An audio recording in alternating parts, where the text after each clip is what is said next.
Dans une intervention quasi simultanée, les hommes du raid sont intervenus et ont fini par mettre fin au double assaut des frères Kouachi et de leur complice qui, lui, détenait 5 personnes en otage dans une supérette cachère située porte de Vincennes à Paris.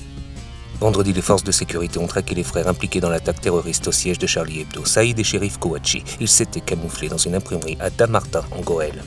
Tôt dans la soirée du 9 janvier, les agents de l'ordre ont fait irruption dans le bâtiment où les frères détenaient un otage. Des tirs sont suivis, des détonations d'armes automatiques et de grenades assourdissantes se sont fait retentir. Quelques instants plus tard, les 2 frères étaient morts. L'otage n'a pas été blessé. Porte de Vincennes, des grenades ont été utilisées par les forces de l'ordre pour maîtriser Hamedi Koulibaly, qui avait pris d'assaut une supérette cachère et qui était également soupçonné d'avoir tué une policière le jour précédent à Montrouge. Il y avait 10 personnes en otage, 4 ont été tuées dans la péripétie tragique, 2 policiers ont été blessés et 5 autres otages ont été libérés. Koulibaly a fini par se faire abattre.